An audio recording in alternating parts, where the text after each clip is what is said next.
Dan dia berkata kepadaku, "Wahai penolong agung, sesungguhnya hamba yang paling kucintai adalah hamba yang mempunyai ayah dan anak tetapi hatinya kosong dari keduanya. Jika ayahnya meninggal, ia tidak sedih karenanya, dan jika anaknya pun meninggal, ia pun tidak gundah karenanya.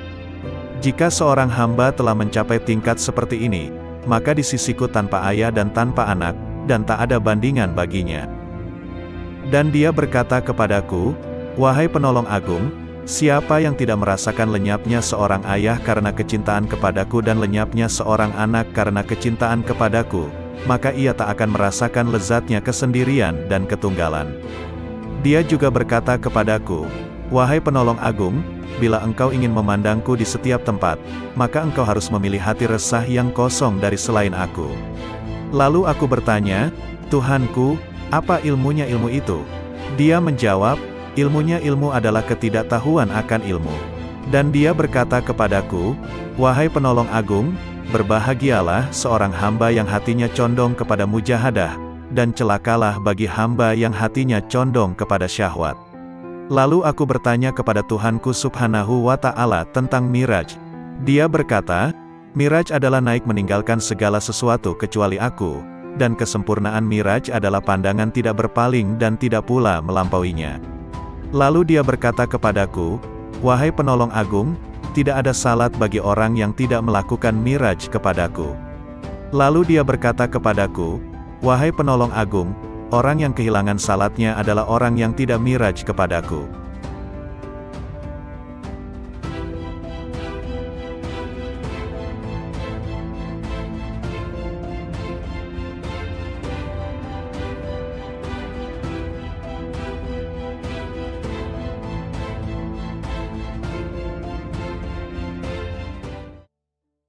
Assalamualaikum warahmatullahi wabarakatuh. Salawat dan salam kita haturkan kepada junjungan kita Nabi besar Muhammad sallallahu alaihi wasallam. Allahumma sholli ala Muhammad. Kali ini akan dibacakan 4 kisah dialog Syekh Abdul Qadir Al-Jailani. Kisah ini diambil dari berbagai sumber kemudian dihimpun menjadi satu judul yakni 4 kisah dialog Syekh Abdul Qadir Al-Jailani yang menggetarkan hati. Berikut kisahnya. 1. Dialog dengan Malaikat Maut. Dalam ceramah di akhir bulan Rajab 546 Hijriyah di Madrasah, Syekh Abdul Qadir Jailani menuturkan, Imam Junaid Al-Baghdadi rahimahullah seringkali mengatakan, "Apa yang dapat ku perbuat terhadap diriku? Aku ini hanya seorang hamba dan milik majikanku. Dia telah menyerahkan dirinya kepada Allah, tidak memiliki pilihan lain selain terhadapnya dan tidak mengusiknya." Junaid telah rela dengan apapun yang ditakdirkan kepadanya. Hatinya telah menjadi baik dan nafsunya telah tenang. Dia telah mengamalkan firman Allah Azza wa Jalla, "Sesungguhnya pelindungku adalah Allah yang telah menurunkan Alkitab, Al-Quran, dan dia melindungi orang-orang yang saleh." Quran Surah Al-A'raf ayat 196. Pada suatu malam, aku mengingat kematian, dan aku menangis dari awal malam hingga waktu sahur tiba. Aku berdoa, "Ya Tuhanku, aku mohon kepadamu agar malaikat maut tidak mencabut nyawaku, tapi Engkau sendiri yang mencabutnya." Kemudian, aku tertidur, lalu aku bermimpi melihat seorang tua yang mengagumkan dan menawan. Dia kemudian masuk dari arah pintu, dan aku bertanya kepadanya, "Siapakah engkau?" Lalu dia menjawab, "Aku malaikat maut." Aku katakan kepadanya, "Aku telah meminta kepada Allah agar Dia sendiri yang mencabut nyawaku, bukan engkau yang akan mencabutnya." Malaikat itu balik bertanya, "Lalu mengapa engkau meminta hal itu? Apa dosaku? Aku hanyalah hamba yang mengikuti perintah. Aku diperintahkan bersikap lemah lembut terhadap suatu kaum dan bersikap kasar kepada kaum yang lainnya." Kemudian, dia memelukku dan menangis, maka aku pun menangis bersamanya. Ahmad bin Hanbal rahimahullah berkata, betapa banyak hati yang terbakar oleh kecintaan kepada dunia, padahal di dadanya ada Al-Quran. Sementara, banyak orang saleh yang selalu bangun malam mendirikan salat malam, beramar makruf nahi munkar. Tangan mereka itu terbelenggu oleh sikap wara, sehingga meninggalkan dunia, dan keinginan mereka mencari Tuhan mereka begitu kuat. Maka, infakkan harta kalian kepada mereka itu. Sebab, Di kemudian hari mereka itu akan mendapatkan kekuasaan di sisi Allah Azza wa Jalla. Dikutip dari kitab Fath Rabbani. 2. Dialog dengan Iblis. Dalam sebuah riwayat dikisahkan Syekh Abdul Qadir Jailani, seorang ulama yang sangat tinggi ilmunya, suatu malam bermunajat mendekatkan diri kepada Allah. Tiba-tiba dari sudut atas mihrab muncul cahaya yang sangat menyilaukan. Dari arah cahaya tersebut terdengar suara, "Wahai Abdul Qadir, aku adalah Tuhanmu. Apa yang telah aku haramkan bagimu telah aku halalkan."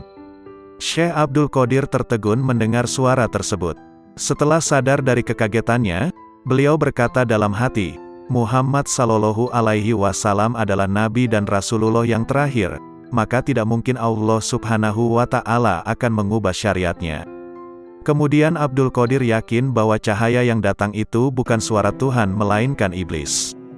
Lalu beliau mengucapkan ta'awuz, auzubillahi minasyaitonirrajim. Tiba-tiba cahaya itu terbakar sambil berkata, "Sudah banyak orang yang telah aku perdayai, tetapi engkau luput dari tipu dayaku ini." 3. Dialog dengan pemabuk. Kisah ini diriwayatkan dari Syekh Abdul Qadir Al-Jailani rahimahullah. Pada suatu saat, ketika Syekh Abdul Qadir bersama-sama santri-santrinya sedang berjalan melewati sebuah gang di kota Baghdad lama, tiba-tiba mereka bertemu dengan seorang pemabuk yang sedang terbaring di selokan di pinggir jalan. Pakaiannya kotor dan kumuh. Tanpa terduga, pemabuk itu menghentikan langkah rombongan Syekh Abdul Qadir Al-Jailani dan santri-santrinya. Ia memanggil-manggil Syekh Abdul Qadir Al-Jailani seraya berkata, "Wahai Abdul Qadir, Allah itu Maha Kuasa atau tidak?" Sambil tersenyum ramah Syekh Abdul Qadir menjawab pertanyaan itu, "Tentu, Allah Maha Kuasa." Seolah tidak mendengar jawaban Syekh Abdul Qadir Al-Jailani, pemabuk bertanya kembali, "Wahai Abdul Qadir, Allah itu Maha Kuasa atau tidak?" Dengan tersenyum penuh kasih sayang, Syekh Abdul Qadir Al-Jailani meladeni pertanyaan pemabuk itu. "Pasti, Allah adalah zat yang Maha Kuasa atas segalanya." Untuk yang ketiga kalinya, pemabuk itu mengajukan pertanyaan yang sama, "Wahai Abdul Qadir, Allah itu Maha Kuasa atau tidak?" Di saat pertanyaan yang ketiga, tiba-tiba Syekh Abdul Qadir Al-Jailani menangis terseduh. Beliau bersujud kepada Allah lalu berkata, "Demi Allah wahai saudaraku, Allah itu Maha Kuasa, Maha Kuasa, Maha Kuasa." Setelah itu, Syekh Abdul Qadir Al-Jailani memerintahkan kepada santri-santrinya untuk membawa pemabuk itu ke pondok dan memandikannya. Mereka juga diperintahkan untuk memuliakan dan melayaninya dengan sebaik-baiknya. Melihat sikap dan tindakan gurunya, santri-santri itu terkejut dan penasaran. Akhirnya, mereka memberanikan diri untuk bertanya tentang rahasia di balik pertanyaan-pertanyaan pemabuk itu. Syekh Abdul Qadir Al-Jailani mendengar pertanyaan santri-santrinya dengan sabar penuh perhatian. Beliau lalu berkata, "Anak-anakku, maksud pertanyaan pertama pemabuk itu adalah, apakah Allah Maha Kuasa menerima taubatku atau tidak?" Maka aku jawab, "Tentu, Allah Maha Kuasa untuk menerima taubatmu." Sedangkan, maksud pertanyaan yang kedua adalah, apakah Allah Maha Kuasa menjadikanku berada pada kedudukanmu? Maka aku menjawab, tentu, Allah Maha Kuasa untuk itu. Dan pada pertanyaan yang ketiga maksudnya, apakah Allah Maha Kuasa menjadikanmu berada pada kedudukanku? Pertanyaan ketiga inilah yang menyebabkanku menangis karena takut kepada Allah. Lalu aku jawab dengan hati tergetar, tentu, Allah Maha Kuasa, Maha Kuasa, Maha Kuasa. Pertanyaan itu pula yang mendorongku untuk bersujud dan berdoa kepada Allah agar tidak menjadikanku merasa aman terhadap rencana Allah. Semoga Allah memelihara kesehatanku dan menutupi aibku. 4. Dialog batiniyah dengan Allah. Dengan nama Allah yang Maha Pengasih lagi Maha Penyayang. Allah Subhanahu wa Ta'ala berkata, "Wahai penolong agung." Aku menjawab, "Aku mendengar panggilanmu, wahai Tuhannya si penolong." Dia berkata, "Setiap tahapan antara alam Na'asut dan alam Malakut adalah syariat, setiap tahapan antara alam Malakut dan Jabarut adalah tarekat, dan setiap tahapan antara alam Jabarut dan alam Lahut adalah hakikat." Lalu dia berkata kepadaku, "Wahai penolong agung, aku tidak pernah mewujudkan diriku dalam sesuatu sebagaimana perwujudanku dalam diri manusia." Lalu aku bertanya, "Wahai Tuhanku, apakah engkau memiliki tempat?" Maka dia berkata kepadaku, "Wahai penolong agung, akulah pencipta tempat, dan aku tidak memiliki tempat." Lalu aku bertanya, "Wahai Tuhanku, apakah engkau makan dan minum?" Maka dia berkata kepadaku, "Wahai penolong agung, makanan dan minuman kaum fakir adalah makanan dan minumanku." Lalu aku berkata, "Wahai Tuhanku, dari apa engkau ciptakan malaikat?" Dia berkata kepadaku, "Aku ciptakan malaikat dari cahaya manusia, dan aku ciptakan manusia dari cahayaku." Lalu dia berkata kepadaku, "Wahai penolong agung, aku jadikan manusia sebagai kendaraanku, dan aku jadikan seluruh isi alam sebagai kendaraan baginya." Lalu dia berkata kepadaku, "Wahai penolong agung, betapa indahnya aku sebagai pencari. Betapa indahnya manusia sebagai yang dicari. Betapa indahnya manusia sebagai pengendara, dan betapa indahnya alam sebagai kendaraan baginya." Lalu dia berkata kepadaku, "Wahai penolong agung, manusia adalah rahasiaku dan aku adalah rahasianya. Jika manusia menyadari kedudukannya di sisiku, maka ia akan berucap pada setiap hembusan nafasnya, 'Milik siapakah kekuasaan pada hari ini?' Lalu dia berkata kepadaku, 'Wahai penolong agung, tidaklah manusia makan sesuatu, atau minum sesuatu, dan tidaklah ia berdiri atau duduk, berbicara atau diam. Tidak pula ia melakukan suatu perbuatan, menuju sesuatu atau menjauhi sesuatu, kecuali aku ada di situ, bersemayam dalam dirinya dan menggerakkannya.' Lalu dia berkata kepadaku, 'Wahai penolong agung, tubuh manusia, jiwanya, hatinya, ruhnya, pendengarannya, penglihatannya, tangannya, kakinya, dan lidahnya, semua itu aku persembahkan kepadanya oleh diriku, untuk diriku. Dia tak lain adalah aku, dan aku bukanlah selain dia.' Lalu dia berkata kepadaku, 'Wahai penolong agung, jika engkau melihat seseorang terbakar oleh api kefakiran dan hancur karena banyaknya kebutuhan, maka dekatilah ia, karena tidak ada penghalang antara diriku dan dirinya.'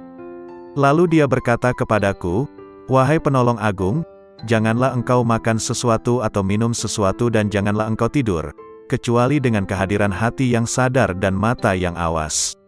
Lalu dia berkata kepadaku, 'Wahai penolong agung, barang siapa terhalang dari perjalananku di dalam batin, maka ia akan diuji dengan perjalanan lahir, dan ia tidak akan semakin dekat dariku melainkan justru semakin menjauh dalam perjalanan batin.' Lalu dia berkata kepadaku, 'Wahai penolong agung, kemanunggalan ruhani merupakan keadaan yang tak dapat diungkapkan dengan kata-kata. Siapa yang percaya dengannya sebelum mengalaminya sendiri, maka ia telah kafir. Dan barang siapa menginginkan ibadah setelah mencapai kau tidur, kecuali dengan kehadiran hati yang sadar dan mata yang awas.' Lalu dia berkata kepadaku, 'Wahai penolong agung, barang siapa terhalang dari perjalananku di dalam batin, maka ia akan diuji dengan perjalanan lahir, dan ia tidak akan semakin dekat dariku melainkan justru semakin menjauh dalam perjalanan batin.' Lalu dia berkata kepadaku, 'Wahai penolong agung, kemanunggalan ruhani merupakan keadaan yang tak dapat diungkapkan dengan kata-kata. Siapa yang percaya dengannya sebelum mengalaminya sendiri, maka ia telah kafir. Dan barang siapa menginginkan ibadah setelah mencapai keadaan wusyul, maka ia telah menyekutukan Allah Subhanahu wa Ta'ala.' Lalu dia berkata kepadaku, 'Wahai penolong agung, barang siapa memperoleh kebahagiaan azali, maka selamat atasnya, dia tidak akan terhina selamanya. Dan barang siapa memperoleh kesengsaraan azali, maka celaka baginya, dia tidak akan diterima sama sekali setelah itu.' Lalu dia berkata kepadaku, 'Wahai penolong agung, aku jadikan kefakiran dan kebutuhan sebagai kendaraan manusia. Barang siapa menaikinya, maka ia telah sampai di tempatnya sebelum menyeberangi gurun dan lembah.' Lalu dia berkata kepadaku, 'Wahai penolong agung, bila manusia mengetahui apa yang terjadi setelah kematian, tentu ia tidak menginginkan hidup di dunia ini. Dan ia akan berkata di setiap saat dan kesempatan, Tuhan, matikan aku.' Lalu dia berkata kepadaku, 'Wahai penolong agung, semua makhluk pada hari kiamat akan dihadapkan kepadaku dalam keadaan tuli, bisu dan buta, lalu merasa rugi dan menangis. Demikian pula di dalam kubur.' Lalu dia berkata kepadaku, 'Wahai penolong agung, cinta merupakan tirai yang membatasi antara sang pencinta dan yang dicintai. Bila sang pencinta telah padam dari cintanya, berarti ia telah sampai kepada sang kekasih. Lalu dia berkata kepadaku, "Wahai penolong agung, aku melihat ruh-ruh menunggu di dalam jasad-jasad mereka." Setelah ucapannya, "Bukankah aku ini Tuhanmu, sampai hari kiamat?" Lalu sang penolong berkata, "Aku melihat Tuhan yang Maha Agung." Dan dia berkata kepadaku, "Wahai penolong agung, barang siapa bertanya kepadaku tentang melihat setelah mengetahui, berarti ia terhalang dari pengetahuan tentang melihat.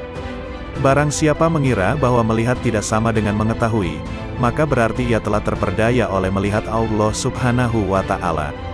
Lalu dia berkata kepadaku, "Wahai penolong agung, orang fakir dalam pandanganku bukanlah orang yang tidak memiliki apa-apa, melainkan orang fakir adalah ia yang memegang kendali atas segala sesuatu. Bila ia berkata kepada sesuatu, 'Jadilah,' maka terjadilah ia." Lalu dia berkata kepadaku, "Tak ada persahabatan dan kenikmatan di dalam surga setelah kemunculanku di sana, dan tak ada kesendirian dan kebakaran di dalam neraka setelah sapaanku kepada para penghuninya." Lalu dia berkata kepadaku, "Wahai penolong agung, aku yang paling mulia di antara semua yang mulia, dan aku yang paling penyayang di antara semua penyayang." Lalu dia berkata kepadaku, "Wahai penolong agung, tidurlah di sisiku tidak seperti tidurnya orang-orang awam, maka engkau akan melihatku." Terhadap hal ini aku bertanya, "Wahai Tuhanku, bagaimana aku tidur di sisimu?" Dia berkata, "Dengan menjauhkan jasmani dari kesenangan, menjauhkan nafsu dari syahwat, menjauhkan hati dari pikiran dan perasaan buruk, dan menjauhkan ruh dari pandangan yang melalaikan, lalu meleburkan zatmu di dalam zat." Lalu dia berkata kepadaku, "Wahai penolong agung, katakan kepada sahabatmu dan pencintamu, siapa di antara kalian yang menginginkan kedekatan denganku, maka hendaklah ia memilih kefakiran, lalu kefakiran dari kefakiran. Bila kefakiran itu telah sempurna, maka tak ada lagi apapun selain aku." Lalu dia berkata, "Wahai penolong agung, berbahagialah jika engkau mengasihi makhluk-makhlukku, dan beruntunglah jika engkau memaafkan makhluk-makhlukku." Lalu dia berkata kepadaku, "Wahai penolong agung, katakan kepada pencintamu dan sahabatmu, ambillah manfaat dari doa kaum fakir, karena mereka bersamaku dan aku bersama mereka." Lalu dia berkata kepadaku, "Wahai penolong agung, aku bersama segala sesuatu, tempat tinggalnya, pengawasnya, dan kepadaku tempat kembalinya." Lalu dia berkata kepadaku, "Wahai penolong agung, jangan peduli pada surga dan apa yang ada di sana, maka engkau akan melihat aku tanpa perantara. Dan jangan peduli pada neraka serta apa yang ada di sana, maka engkau akan melihat aku tanpa perantara." Lalu dia berkata kepadaku, "Wahai penolong agung, para penghuni surga disibukkan oleh surga, dan para penghuni neraka disibukkan olehku." Lalu dia berkata kepadaku, "Wahai penolong agung, sebagian penghuni surga berlindung dari kenikmatan, sebagaimana penghuni neraka berlindung dari jilatan api." Lalu dia berkata kepadaku, "Wahai penolong agung, barang siapa disibukkan dengan selain aku, maka temannya adalah sabuk pada hari kiamat." Lalu dia berkata kepadaku, "Wahai penolong agung, orang-orang yang dekat mencari pertolongan dari kedekatan, sebagaimana orang-orang yang jauh mencari pertolongan dari kejauhan." Lalu dia berkata kepadaku, "Wahai penolong agung, sesungguhnya aku memiliki hamba-hamba yang bukan nabi maupun rasul, yang kedudukan mereka tidak diketahui oleh siapapun dari penghuni dunia maupun penghuni akhirat, dari penghuni surga ataupun neraka, tidak juga malaikat Malik ataupun Ridwan, dan aku tidak menjadikan mereka untuk surga maupun untuk neraka, tidak untuk pahala ataupun siksa, tidak untuk bidadari, istana maupun pelayan-pelayan mudanya. Maka beruntunglah orang yang mempercayai mereka meski belum mengenal mereka." Lalu dia berkata kepadaku, "Wahai penolong agung, engkau adalah salah satu dari mereka. Dan di antara tanda-tanda mereka di dunia adalah tubuh-tubuh mereka terbakar karena sedikitnya makan dan minum, nafsu mereka telah hangus dari syahwat, hati mereka telah hangus dari pikiran dan perasaan buruk, ruh-ruh mereka juga telah hangus dari pandangan yang melalaikan. Mereka adalah pemilik keabadian yang terbakar oleh cahaya perjumpaan." Lalu dia berkata kepadaku, "Wahai penolong agung, bila seseorang yang haus datang kepadamu di hari yang amat panas, sedangkan engkau memiliki air dingin dan engkau sedang tidak membutuhkan air. Jika engkau menahan air itu baginya, maka engkau adalah orang yang paling kikir. Bagaimana aku menolak mereka dari rahmatku, padahal aku telah menetapkan atas diriku, bahwa aku paling pengasih di antara yang mengasihi. Lalu dia berkata kepadaku, wahai penolong agung, tak seorang pun dari ahli maksiat yang jauh dariku, dan tak seorang pun dari ahli ketaatan yang dekat dariku. Lalu dia berkata kepadaku, wahai penolong agung, bila seseorang dekat kepadaku, maka ia adalah dari kalangan maksiat, karena ia merasa memiliki kekurangan dan penyesalan. Lalu dia berkata kepadaku, wahai penolong agung, merasa memiliki kekurangan merupakan sumber cahaya, dan mengagumi cahaya diri sendiri merupakan sumber kegelapan. Lalu dia berkata kepadaku, wahai penolong agung, ahli maksiat akan tertutupi oleh kemaksiatannya, dan ahli taat akan tertutupi oleh ketaatannya. Dan aku memiliki hamba-hamba selain mereka, yang tidak ditimpa kesedihan maksiat dan keresahan ketaatan. Lalu dia berkata kepadaku, wahai penolong agung, sampaikan kabar gembira kepada para pendosa tentang adanya keutamaan dan kemurahan, dan sampaikan berita kepada para pengagum diri sendiri tentang adanya keadilan dan pembalasan. Lalu dia berkata kepadaku, wahai penolong agung, ahli ketaatan selalu mengingat kenikmatan, dan ahli maksiat selalu mengingat yang maha pengasih. Lalu dia berkata kepadaku, wahai penolong agung, aku dekat dengan pelaku maksiat setelah ia berhenti dari kemaksiatannya, dan aku jauh dari orang yang taat setelah ia berhenti dari ketaatannya. Lalu dia berkata kepadaku, wahai penolong agung, aku menciptakan orang awam namun mereka tidak mampu memandang cahaya kebesaranku, maka aku meletakkan tirai kegelapan di antara diriku dan mereka. Dan aku menciptakan orang-orang khusus namun mereka tidak mampu mendekatiku dan mereka sebagai tirai penghalang.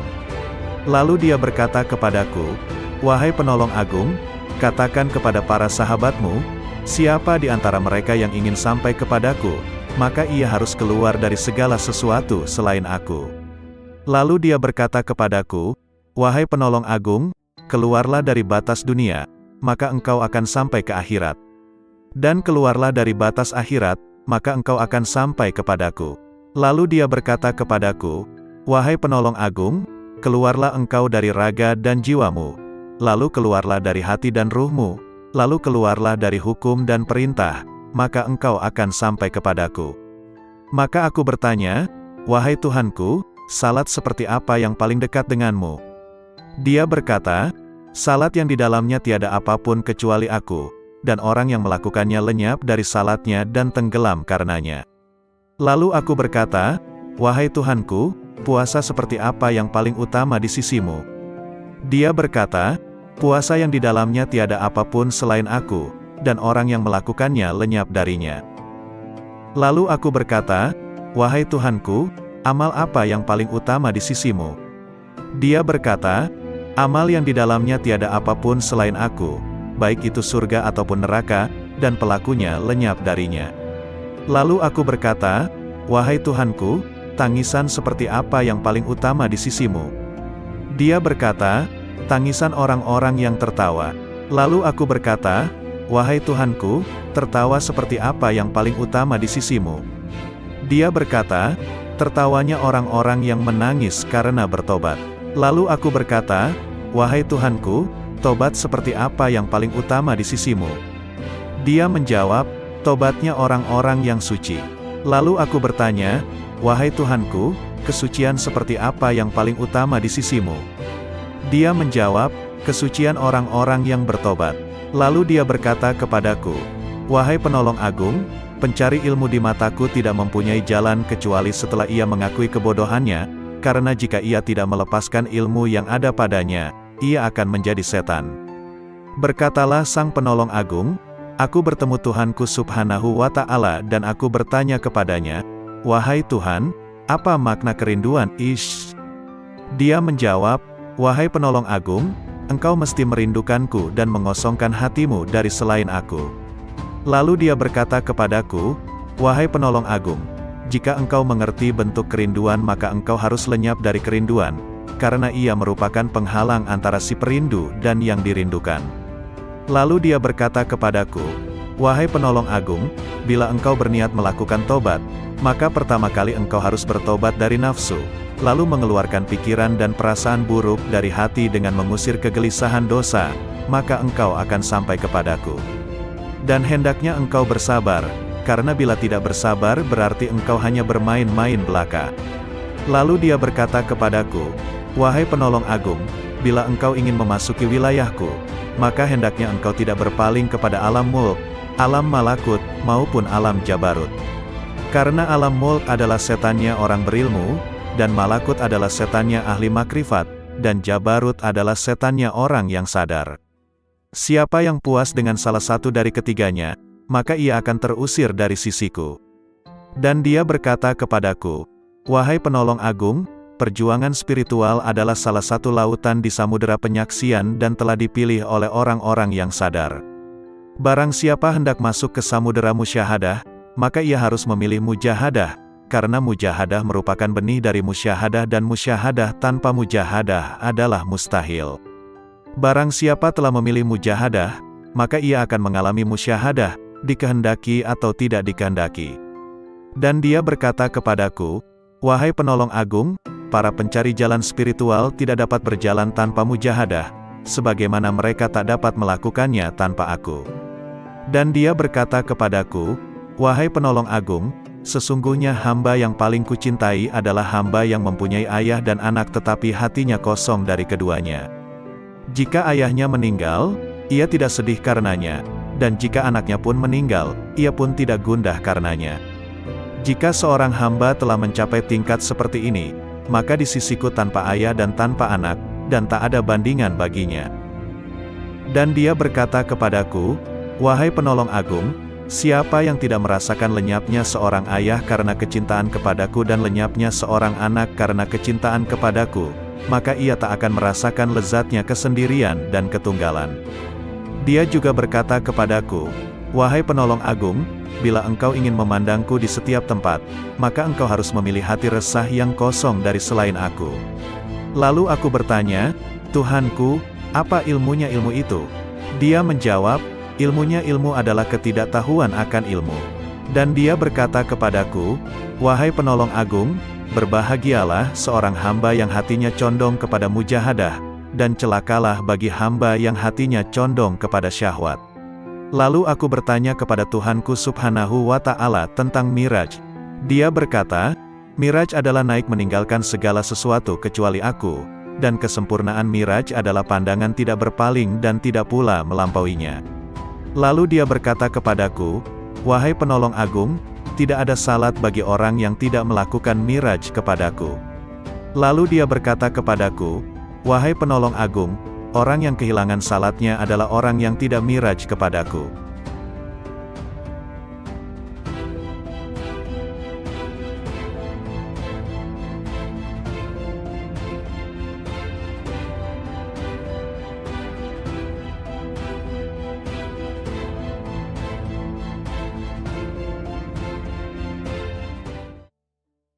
Assalamualaikum warahmatullahi wabarakatuh. Salawat dan salam kita haturkan kepada junjungan kita Nabi besar Muhammad sallallahu alaihi wasallam.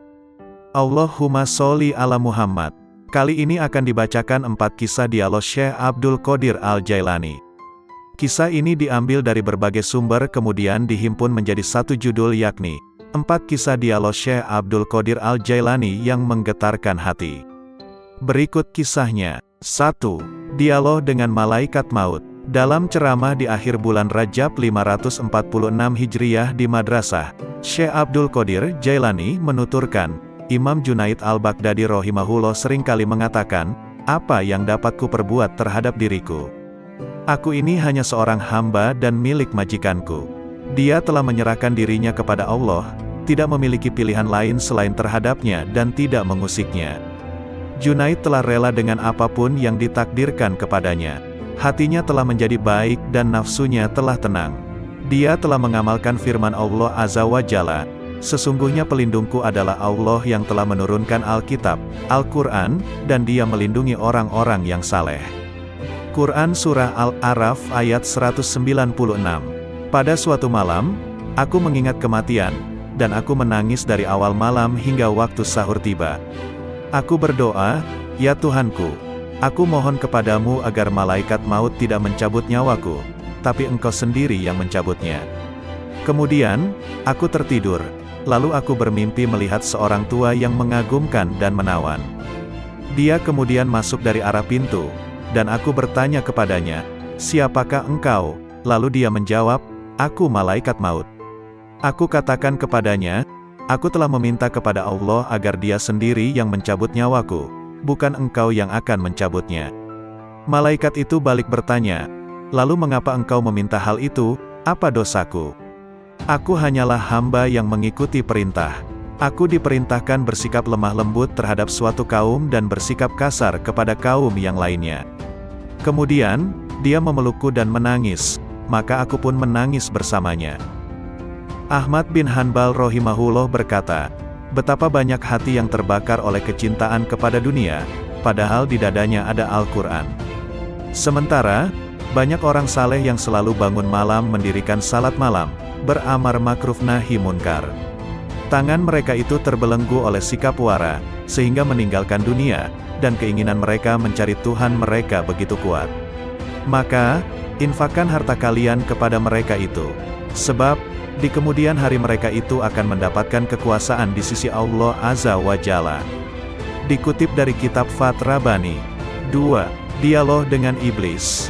Dalam sebuah riwayat dikisahkan Syekh Abdul Qadir Jailani, seorang ulama yang sangat tinggi ilmunya, suatu malam bermunajat mendekatkan diri kepada Allah. Tiba-tiba dari sudut atas mihrab muncul cahaya yang sangat menyilaukan. Dari arah cahaya tersebut terdengar suara, "Wahai Abdul Qadir, aku adalah Tuhanmu. Apa yang telah aku haramkan bagimu telah aku halalkan." Syekh Abdul Qadir tertegun mendengar suara tersebut. Setelah sadar dari kekagetannya, beliau berkata dalam hati, Muhammad Sallallahu Alaihi Wasallam adalah Nabi dan Rasulullah yang terakhir, maka tidak mungkin Allah Subhanahu wa Ta'ala akan mengubah syariatnya. Kemudian Abdul Qadir yakin bahwa cahaya yang datang itu bukan suara Tuhan melainkan iblis. Lalu beliau mengucapkan ta'awuz, auzubillahi minasyaitonirrajim. Tiba-tiba cahaya itu terbakar sambil berkata, "Sudah banyak orang yang telah aku perdayai, tetapi engkau luput dari tipu dayaku ini."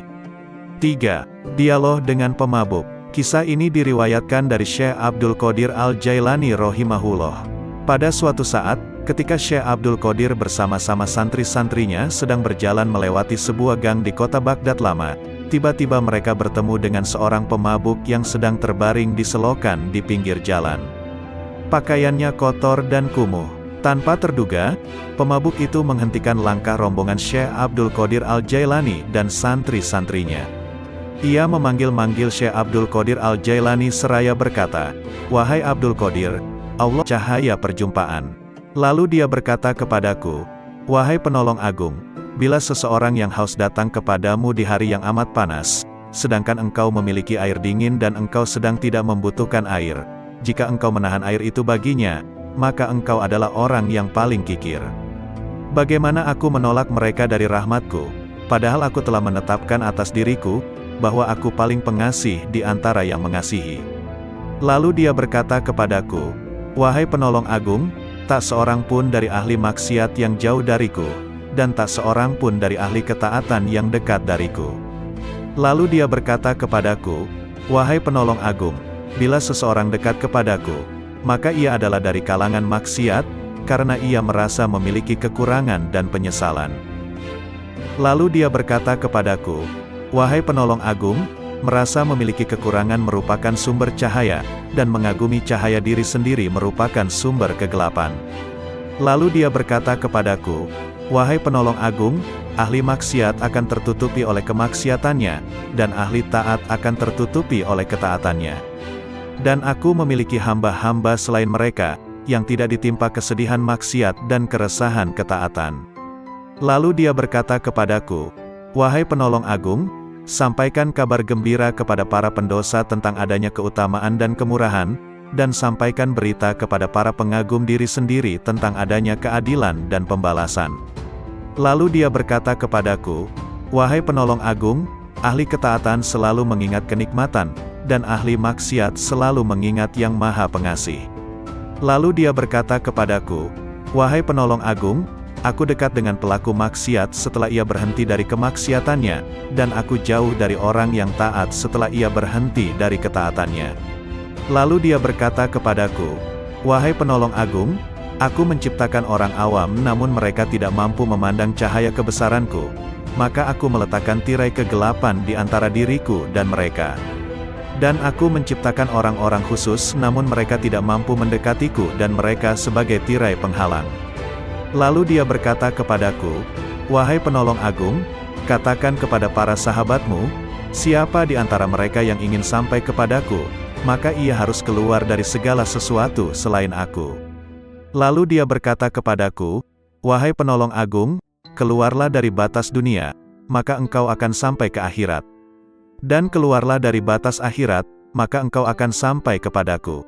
Lalu dia berkata kepadaku, "Wahai penolong agung, keluarlah engkau dari raga dan jiwamu, lalu keluarlah dari hati dan ruhmu, lalu keluarlah dari hukum dan perintah, maka engkau akan sampai kepadaku." Maka aku bertanya, "Wahai Tuhanku, salat seperti apa yang paling dekat denganmu?" Dia berkata, "Salat yang di dalamnya tiada apapun kecuali aku, dan orang yang melakukannya lenyap dari salatnya dan tenggelam karenanya." Lalu aku berkata, "Wahai Tuhanku, puasa seperti apa yang paling utama di sisimu?" Dia berkata, "Puasa yang di dalamnya tiada apapun selain aku, dan orang yang melakukannya lenyap darinya." Lalu aku berkata, "Wahai Tuhanku, amal apa yang paling utama di sisimu?" Dia berkata, "Amal yang di dalamnya tiada apapun selain aku, baik itu surga ataupun neraka, dan pelakunya lenyap darinya."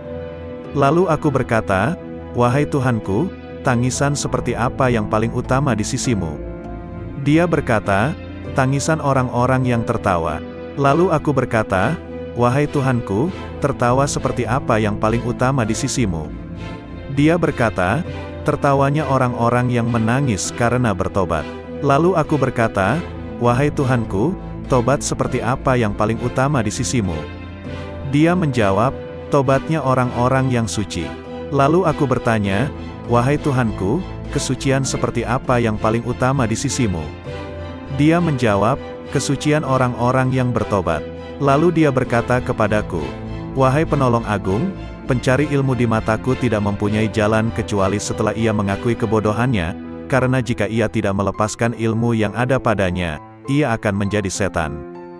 Berkatalah sang penolong agung, "Aku bertemu Tuhanku Subhanahu wa Ta'ala dan aku bertanya kepadanya, 'Wahai Tuhan, apa makna kerinduan?' Dia menjawab, 'Wahai penolong agung, engkau mesti merindukanku dan mengosongkan hatimu dari selain aku.' Lalu dia berkata kepadaku, 'Wahai penolong agung, jika engkau mengerti bentuk kerinduan maka engkau harus lenyap dari kerinduan, karena ia merupakan penghalang antara si perindu dan yang dirindukan.'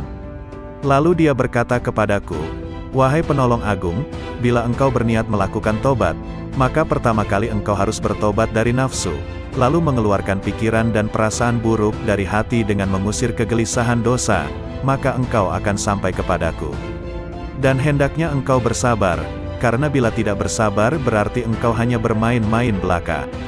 Lalu dia berkata kepadaku, 'Wahai penolong agung, bila engkau ingin memasuki wilayahku, maka hendaknya engkau tidak berpaling kepada alam mulk, alam malakut, maupun alam jabarut. Karena alam mulk adalah setannya orang berilmu, dan malakut adalah setannya ahli makrifat, dan jabarut adalah setannya orang yang sadar.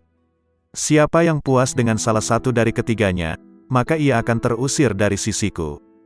Dan dia berkata kepadaku, 'Wahai penolong agung, perjuangan spiritual adalah salah satu lautan di samudera penyaksian dan telah dipilih oleh orang-orang yang sadar. Barang siapa hendak masuk ke samudera musyahadah, maka ia harus memilih mujahadah, karena mujahadah merupakan benih dari musyahadah dan musyahadah tanpa mujahadah adalah mustahil. Barang siapa telah memilih mujahadah, maka ia akan mengalami musyahadah, dikehendaki atau tidak dikehendaki.' Dan dia berkata kepadaku, 'Wahai penolong agung, para pencari jalan spiritual tidak dapat berjalan tanpa mujahadah, sebagaimana mereka tak dapat melakukannya tanpa aku.'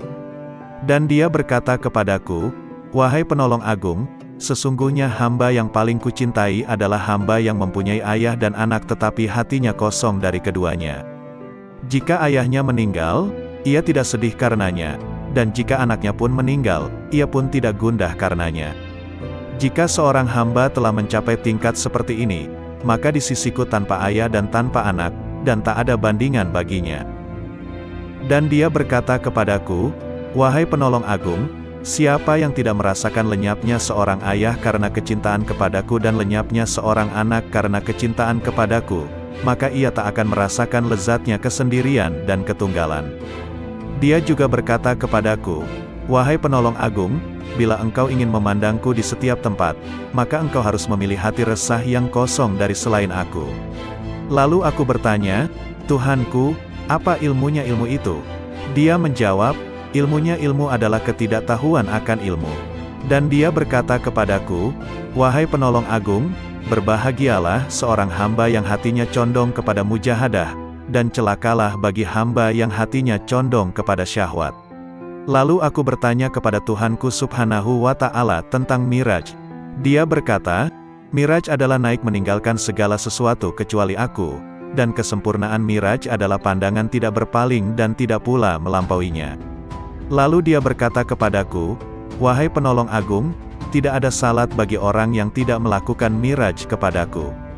Lalu dia berkata kepadaku, wahai penolong agung, orang yang kehilangan salatnya adalah orang yang tidak miraj kepadaku.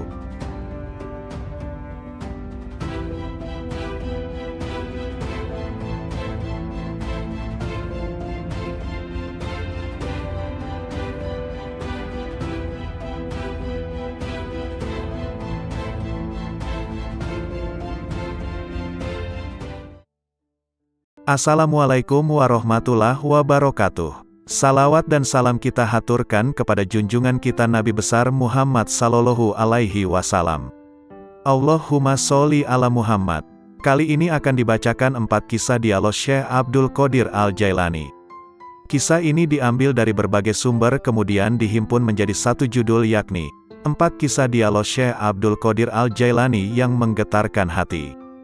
Berikut kisahnya. 1. Dialog dengan Malaikat Maut. Dalam ceramah di akhir bulan Rajab 546 Hijriyah di Madrasah, Syekh Abdul Qadir Jailani menuturkan, Imam Junaid Al-Baghdadi rahimahullah seringkali mengatakan, apa yang dapat ku perbuat terhadap diriku? Aku ini hanya seorang hamba dan milik majikanku. Dia telah menyerahkan dirinya kepada Allah, tidak memiliki pilihan lain selain terhadapnya dan tidak mengusiknya. Junaid telah rela dengan apapun yang ditakdirkan kepadanya. Hatinya telah menjadi baik dan nafsunya telah tenang.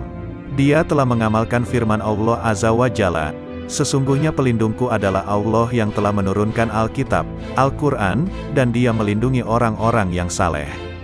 Quran Surah Al-A'raf ayat 196. Pada suatu malam, aku mengingat kematian, dan aku menangis dari awal malam hingga waktu sahur tiba. Aku berdoa, ya Tuhanku, aku mohon kepadamu agar malaikat maut tidak mencabut nyawaku, tapi engkau sendiri yang mencabutnya. Kemudian, aku tertidur, lalu aku bermimpi melihat seorang tua yang mengagumkan dan menawan. Dia kemudian masuk dari arah pintu, dan aku bertanya kepadanya, siapakah engkau? Lalu dia menjawab, aku malaikat maut. Aku katakan kepadanya, aku telah meminta kepada Allah agar dia sendiri yang mencabut nyawaku, bukan engkau yang akan mencabutnya. Malaikat itu balik bertanya, lalu mengapa engkau meminta hal itu, apa dosaku? Aku hanyalah hamba yang mengikuti perintah. Aku diperintahkan bersikap lemah lembut terhadap suatu kaum dan bersikap kasar kepada kaum yang lainnya. Kemudian, dia memelukku dan menangis, maka aku pun menangis bersamanya. Ahmad bin Hanbal rahimahullah berkata, betapa banyak hati yang terbakar oleh kecintaan kepada dunia, padahal di dadanya ada Al-Quran. Sementara, banyak orang saleh yang selalu bangun malam mendirikan salat malam, beramar makruf nahi munkar. Tangan mereka itu terbelenggu oleh sikap wara, sehingga meninggalkan dunia, dan keinginan mereka mencari Tuhan mereka begitu kuat. Maka, infakkan harta kalian kepada mereka itu. Sebab, di kemudian hari mereka itu akan mendapatkan kekuasaan di sisi Allah Azza wa Jalla. Dikutip dari kitab Fath Rabbani. 2. Dialog dengan Iblis. Dalam sebuah riwayat dikisahkan Syekh Abdul Qadir Jailani, seorang ulama yang sangat tinggi ilmunya, suatu malam bermunajat mendekatkan diri kepada Allah. Tiba-tiba dari sudut atas mihrab muncul cahaya yang sangat menyilaukan. Dari arah cahaya tersebut terdengar suara, "Wahai Abdul Qadir, aku adalah Tuhanmu. Apa yang telah aku haramkan bagimu telah aku halalkan." Syekh Abdul Qadir tertegun mendengar suara tersebut. Setelah sadar dari kekagetannya, beliau berkata dalam hati, Muhammad Sallallahu Alaihi Wasallam adalah Nabi dan Rasulullah yang terakhir, maka tidak mungkin Allah Subhanahu wa Ta'ala akan mengubah syariatnya. Kemudian Abdul Qadir yakin bahwa cahaya yang datang itu bukan suara Tuhan melainkan iblis. Lalu beliau mengucapkan ta'awuz, auzubillahi minasyaitonirrajim. Tiba-tiba cahaya itu terbakar sambil berkata, "Sudah banyak orang yang telah aku perdayai, tetapi engkau luput dari tipu dayaku ini." 3. Dialog dengan pemabuk. Kisah ini diriwayatkan dari Syekh Abdul Qadir Al-Jailani rahimahullah. Pada suatu saat, ketika Syekh Abdul Qadir bersama-sama santri-santrinya sedang berjalan melewati sebuah gang di kota Baghdad lama, tiba-tiba mereka bertemu dengan seorang pemabuk yang sedang terbaring di selokan di pinggir jalan. Pakaiannya kotor dan kumuh. Tanpa terduga, pemabuk itu menghentikan langkah rombongan Syekh Abdul Qadir Al-Jailani dan santri-santrinya. Ia memanggil-manggil Syekh Abdul Qadir Al-Jailani seraya berkata, "Wahai Abdul Qadir, Allah itu maha kuasa atau tidak?" Sambil tersenyum ramah Syekh Abdul Qadir menjawab pertanyaan itu, "Tentu, Allah maha kuasa."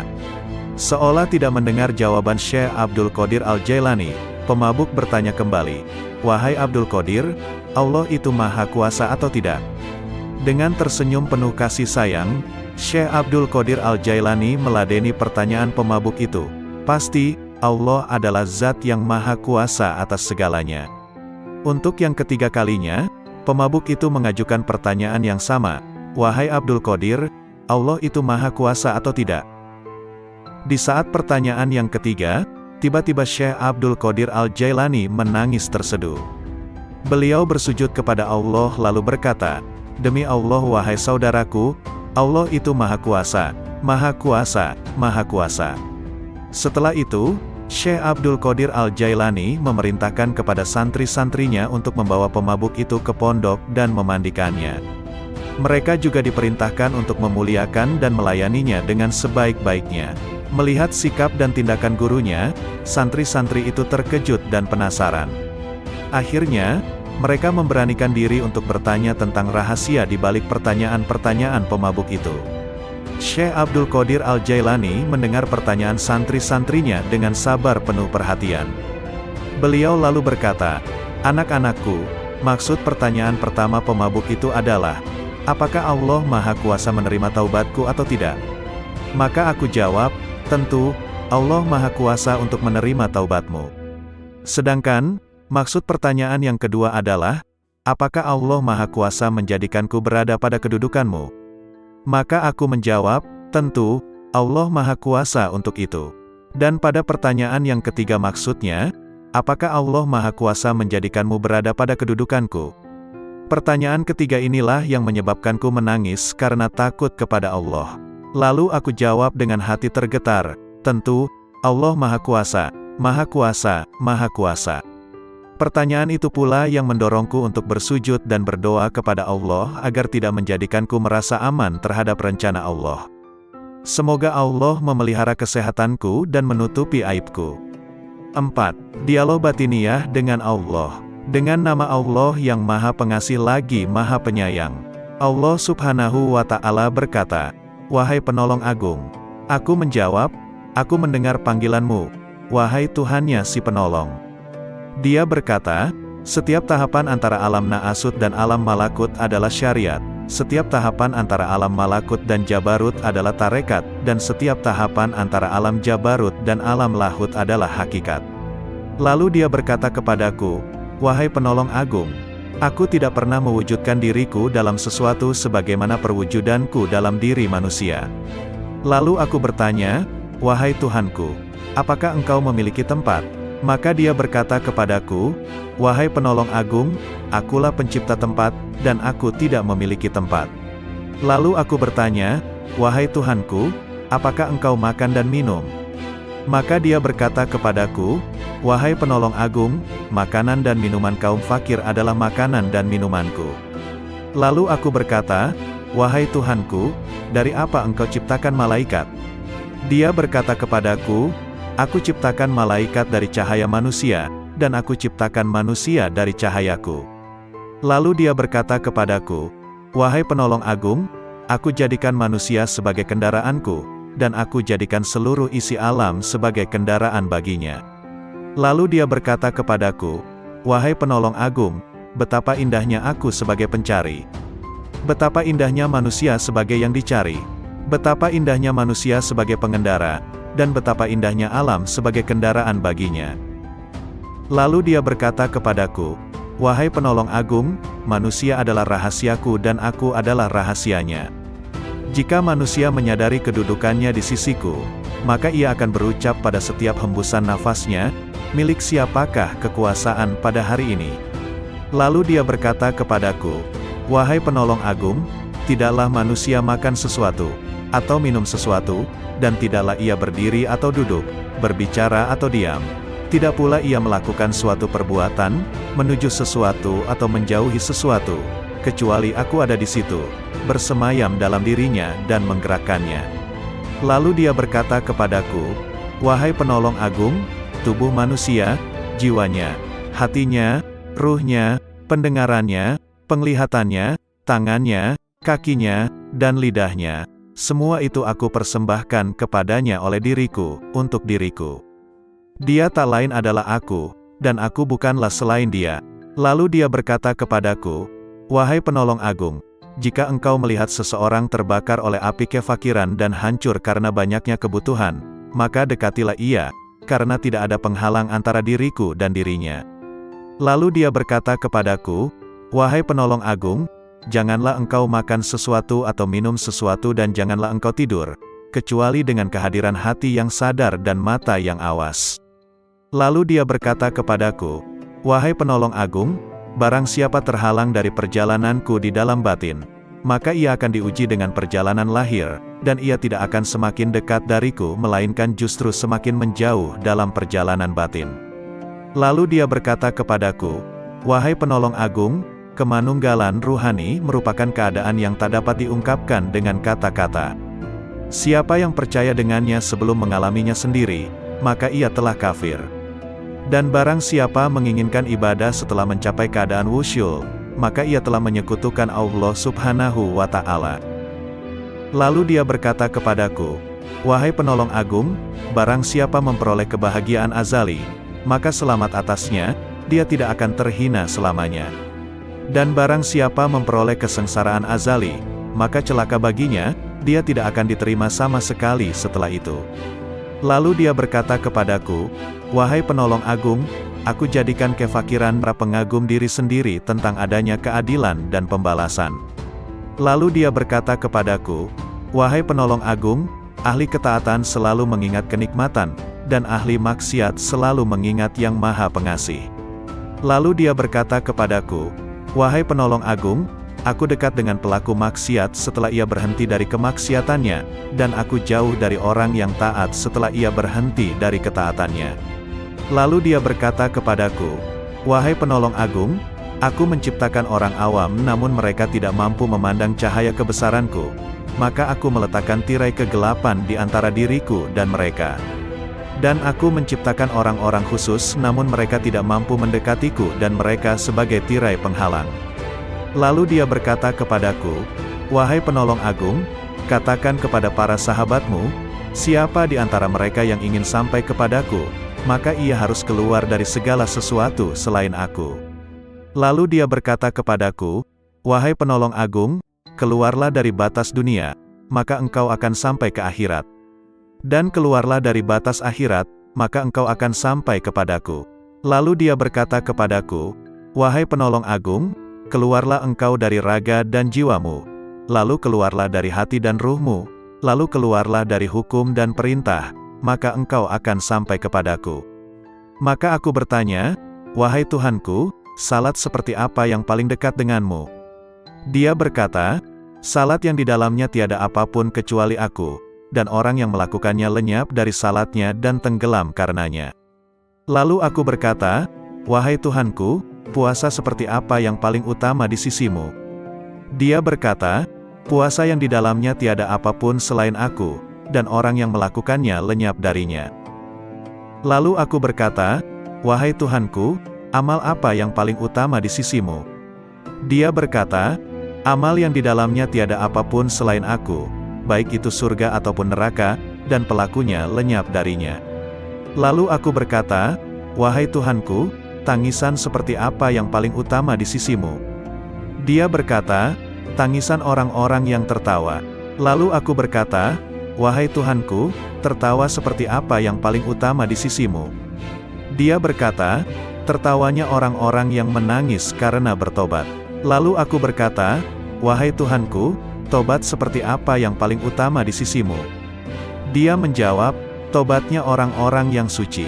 Lalu aku bertanya, "Wahai Tuhanku, kesucian seperti apa yang paling utama di sisimu?" Dia menjawab, "Kesucian orang-orang yang bertobat." Lalu dia berkata kepadaku, "Wahai penolong agung, pencari ilmu di mataku tidak mempunyai jalan kecuali setelah ia mengakui kebodohannya, karena jika ia tidak melepaskan ilmu yang ada padanya, ia akan menjadi setan." Berkatalah sang penolong agung, "Aku bertemu Tuhanku Subhanahu wa Ta'ala dan aku bertanya kepadanya, 'Wahai Tuhan, apa makna kerinduan?' Ish." Dia menjawab, "Wahai penolong agung, engkau mesti merindukanku dan mengosongkan hatimu dari selain aku." Lalu dia berkata kepadaku, "Wahai penolong agung, jika engkau mengerti bentuk kerinduan maka engkau harus lenyap dari kerinduan, karena ia merupakan penghalang antara si perindu dan yang dirindukan." Lalu dia berkata kepadaku, "Wahai penolong agung, bila engkau berniat melakukan tobat, maka pertama kali engkau harus bertobat dari nafsu, lalu mengeluarkan pikiran dan perasaan buruk dari hati dengan mengusir kegelisahan dosa, maka engkau akan sampai kepadaku. Dan hendaknya engkau bersabar, karena bila tidak bersabar berarti engkau hanya bermain-main belaka." Lalu dia berkata kepadaku, "Wahai penolong agung, bila engkau ingin memasuki wilayahku, maka hendaknya engkau tidak berpaling kepada alam mulk, alam malakut, maupun alam jabarut. Karena alam mulk adalah setannya orang berilmu, dan malakut adalah setannya ahli makrifat, dan jabarut adalah setannya orang yang sadar. Siapa yang puas dengan salah satu dari ketiganya, maka ia akan terusir dari sisiku." Dan dia berkata kepadaku, "Wahai penolong agung, perjuangan spiritual adalah salah satu lautan di samudera penyaksian dan telah dipilih oleh orang-orang yang sadar. Barang siapa hendak masuk ke samudera musyahadah, maka ia harus memilih mujahadah, karena mujahadah merupakan benih dari musyahadah dan musyahadah tanpa mujahadah adalah mustahil. Barang siapa telah memilih mujahadah, maka ia akan mengalami musyahadah, dikehendaki atau tidak dikehendaki." Dan dia berkata kepadaku, "Wahai penolong agung, para pencari jalan spiritual tidak dapat berjalan tanpa mujahadah, sebagaimana mereka tak dapat melakukannya tanpa aku." Dan dia berkata kepadaku, "Wahai penolong agung, sesungguhnya hamba yang paling kucintai adalah hamba yang mempunyai ayah dan anak tetapi hatinya kosong dari keduanya. Jika ayahnya meninggal, ia tidak sedih karenanya, dan jika anaknya pun meninggal, ia pun tidak gundah karenanya.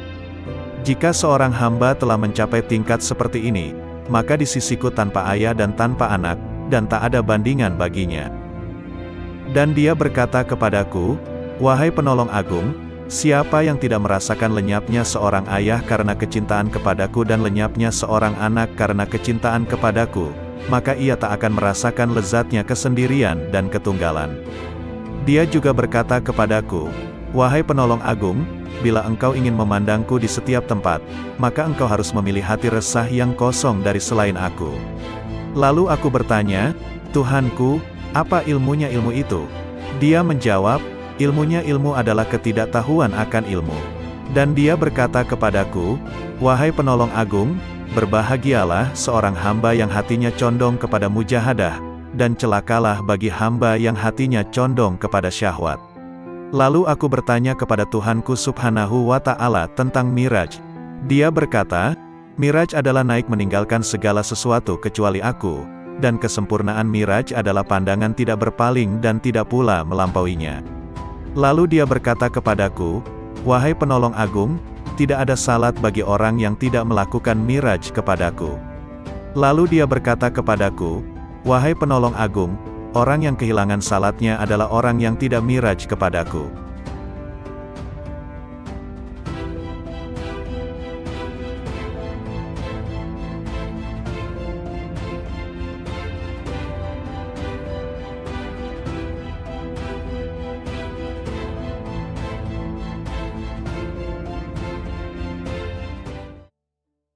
Assalamualaikum warahmatullahi wabarakatuh. Salawat dan salam kita haturkan kepada junjungan kita Nabi besar Muhammad Sallallahu Alaihi Wasallam. Allahumma sholli ala Muhammad. Kali ini akan dibacakan 4 kisah dialog Syekh Abdul Qadir Al-Jailani. Kisah ini diambil dari berbagai sumber kemudian dihimpun menjadi satu judul yakni 4 kisah dialog Syekh Abdul Qadir Al-Jailani yang menggetarkan hati. Berikut kisahnya. 1. Dialog dengan Malaikat Maut. Dalam ceramah di akhir bulan Rajab 546 Hijriyah di Madrasah, Syekh Abdul Qadir Jailani menuturkan, Imam Junaid Al-Baghdadi rahimahullah seringkali mengatakan, apa yang dapat ku perbuat terhadap diriku? Aku ini hanya seorang hamba dan milik majikanku. Dia telah menyerahkan dirinya kepada Allah, tidak memiliki pilihan lain selain terhadapnya dan tidak mengusiknya. Junaid telah rela dengan apapun yang ditakdirkan kepadanya. Hatinya telah menjadi baik dan nafsunya telah tenang. Dia telah mengamalkan firman Allah Azza wa Jalla, sesungguhnya pelindungku adalah Allah yang telah menurunkan Alkitab, Al-Quran, dan dia melindungi orang-orang yang saleh. Quran Surah Al-A'raf ayat 196.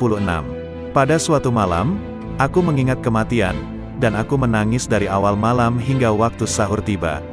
Aku berdoa, ya Tuhanku, aku mohon kepadamu agar malaikat maut tidak mencabut nyawaku, tapi Engkau sendiri yang mencabutnya. Kemudian, aku tertidur, lalu aku bermimpi melihat seorang tua yang mengagumkan dan menawan. Dia kemudian masuk dari arah pintu, dan aku bertanya kepadanya, siapakah engkau? Lalu dia menjawab, aku malaikat maut. Aku katakan kepadanya, aku telah meminta kepada Allah agar dia sendiri yang mencabut nyawaku, bukan engkau yang akan mencabutnya. Malaikat itu balik bertanya, lalu mengapa engkau meminta hal itu, apa dosaku? Aku hanyalah hamba yang mengikuti perintah. Aku diperintahkan bersikap lemah lembut terhadap suatu kaum dan bersikap kasar kepada kaum yang lainnya. Kemudian, dia memelukku dan menangis, maka aku pun menangis bersamanya. Ahmad bin Hanbal rahimahullah berkata, betapa banyak hati yang terbakar oleh kecintaan kepada dunia, padahal di dadanya ada Al-Quran. Sementara, banyak orang saleh yang selalu bangun malam mendirikan salat malam, beramar makruf nahi munkar. Tangan mereka itu terbelenggu oleh sikap wara, sehingga meninggalkan dunia, dan keinginan mereka mencari Tuhan mereka begitu kuat. Maka, infakkan harta kalian kepada mereka itu. Sebab, di kemudian hari mereka itu akan mendapatkan kekuasaan di sisi Allah Azza wa Jalla. Dikutip dari kitab Fath Rabbani. 2. Dialog dengan Iblis. Dalam sebuah riwayat dikisahkan Syekh Abdul Qadir Jailani, seorang ulama yang sangat tinggi ilmunya, suatu malam bermunajat mendekatkan diri kepada Allah. Tiba-tiba dari sudut atas mihrab muncul cahaya yang sangat menyilaukan. Dari arah cahaya tersebut terdengar suara, wahai Abdul Qadir, aku adalah Tuhanmu. Apa yang telah aku haramkan bagimu telah aku halalkan. Syekh Abdul Qadir tertegun mendengar suara tersebut. Setelah sadar dari kekagetannya, beliau berkata dalam hati, Muhammad Sallallahu Alaihi Wasallam adalah Nabi dan Rasulullah yang terakhir, maka tidak mungkin Allah Subhanahu wa Ta'ala akan mengubah syariatnya. Kemudian Abdul Qadir yakin bahwa cahaya yang datang itu bukan suara Tuhan melainkan iblis. Lalu beliau mengucapkan ta'awuz, auzubillahi minasyaitonirrajim. Tiba-tiba cahaya itu terbakar sambil berkata, sudah banyak orang yang telah aku perdayai, tetapi engkau luput dari tipu dayaku ini. 3. Dialog dengan pemabuk. Kisah ini diriwayatkan dari Syekh Abdul Qadir Al-Jailani rahimahullah. Pada suatu saat, Ketika Syekh Abdul Qadir bersama-sama santri-santrinya sedang berjalan melewati sebuah gang di kota Baghdad lama, tiba-tiba mereka bertemu dengan seorang pemabuk yang sedang terbaring di selokan di pinggir jalan. Pakaiannya kotor dan kumuh. Tanpa terduga, pemabuk itu menghentikan langkah rombongan Syekh Abdul Qadir Al-Jailani dan santri-santrinya. Ia memanggil-manggil Syekh Abdul Qadir Al-Jailani seraya berkata, "Wahai Abdul Qadir, Allah itu Maha Kuasa atau tidak?" Sambil tersenyum ramah Syekh Abdul Qadir menjawab pertanyaan itu, "Tentu, Allah Maha Kuasa." Seolah tidak mendengar jawaban Syekh Abdul Qadir Al-Jailani, pemabuk bertanya kembali, "Wahai Abdul Qadir, Allah itu Maha Kuasa atau tidak?" Dengan tersenyum penuh kasih sayang, Syekh Abdul Qadir Al-Jailani meladeni pertanyaan pemabuk itu, "Pasti, Allah adalah Zat yang Maha Kuasa atas segalanya." Untuk yang ketiga kalinya, pemabuk itu mengajukan pertanyaan yang sama, "Wahai Abdul Qadir, Allah itu Maha Kuasa atau tidak?" Di saat pertanyaan yang ketiga, tiba-tiba Syekh Abdul Qadir Al-Jailani menangis terseduh. Beliau bersujud kepada Allah lalu berkata, "Demi Allah wahai saudaraku, Allah itu Maha Kuasa, Maha Kuasa, Maha Kuasa." Setelah itu, Syekh Abdul Qadir Al-Jailani memerintahkan kepada santri-santrinya untuk membawa pemabuk itu ke pondok dan memandikannya. Mereka juga diperintahkan untuk memuliakan dan melayaninya dengan sebaik-baiknya.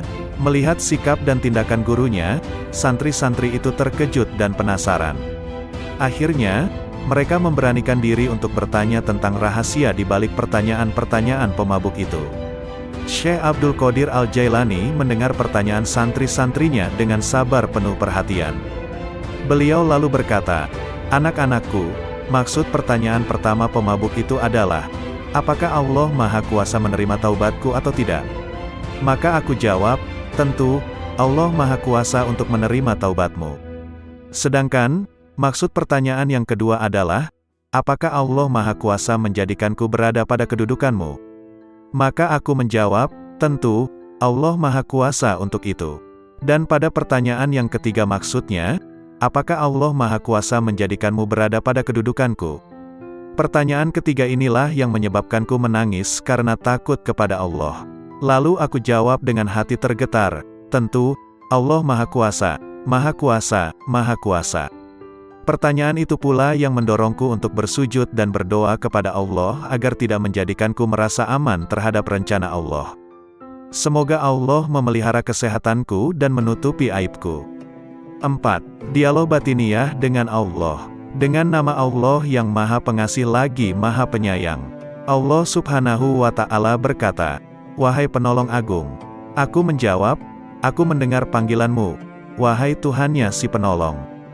Dia berkata, "Setiap tahapan antara alam Na'asut dan alam Malakut adalah syariat, setiap tahapan antara alam Malakut dan Jabarut adalah tarekat, dan setiap tahapan antara alam Jabarut dan alam Lahut adalah hakikat." Lalu dia berkata kepadaku, "Wahai penolong agung, aku tidak pernah mewujudkan diriku dalam sesuatu sebagaimana perwujudanku dalam diri manusia." Lalu aku bertanya, "Wahai Tuhanku, apakah engkau memiliki tempat?" Maka dia berkata kepadaku, "Wahai penolong agung, akulah pencipta tempat, dan aku tidak memiliki tempat." Lalu aku bertanya, "Wahai Tuhanku, apakah engkau makan dan minum?" Maka dia berkata kepadaku, "Wahai penolong agung, makanan dan minuman kaum fakir adalah makanan dan minumanku." Lalu aku berkata, "Wahai Tuhanku, dari apa engkau ciptakan malaikat?" Dia berkata kepadaku, "Aku ciptakan malaikat dari cahaya manusia, dan aku ciptakan manusia dari cahayaku." Lalu dia berkata kepadaku, "Wahai penolong agung, aku jadikan manusia sebagai kendaraanku, dan aku jadikan seluruh isi alam sebagai kendaraan baginya." Lalu dia berkata kepadaku, "Wahai penolong agung, betapa indahnya aku sebagai pencari. Betapa indahnya manusia sebagai yang dicari. Betapa indahnya manusia sebagai pengendara, dan betapa indahnya alam sebagai kendaraan baginya." Lalu dia berkata kepadaku, "Wahai penolong agung, manusia adalah rahasiaku dan aku adalah rahasianya.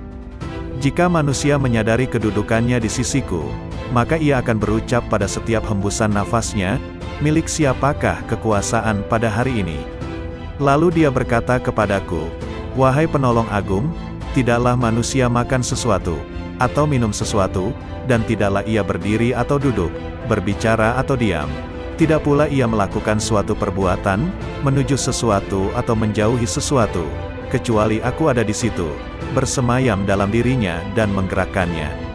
Lalu dia berkata kepadaku, "Wahai penolong agung, tubuh manusia, jiwanya, hatinya, ruhnya, pendengarannya, penglihatannya, tangannya, kakinya, dan lidahnya, semua itu aku persembahkan kepadanya oleh diriku, untuk diriku. Dia tak lain adalah aku, dan aku bukanlah selain dia." Lalu dia berkata kepadaku, "Wahai penolong agung, jika engkau melihat seseorang terbakar oleh api kefakiran dan hancur karena banyaknya kebutuhan, maka dekatilah ia, karena tidak ada penghalang antara diriku dan dirinya." Lalu dia berkata kepadaku, "Wahai penolong agung, janganlah engkau makan sesuatu atau minum sesuatu dan janganlah engkau tidur, kecuali dengan kehadiran hati yang sadar dan mata yang awas." Lalu dia berkata kepadaku, "Wahai penolong agung, barang siapa terhalang dari perjalananku di dalam batin, maka ia akan diuji dengan perjalanan lahir, dan ia tidak akan semakin dekat dariku melainkan justru semakin menjauh dalam perjalanan batin." Lalu dia berkata kepadaku, "Wahai penolong agung, kemanunggalan ruhani merupakan keadaan yang tak dapat diungkapkan dengan kata-kata. Siapa yang percaya dengannya sebelum mengalaminya sendiri, maka ia telah kafir.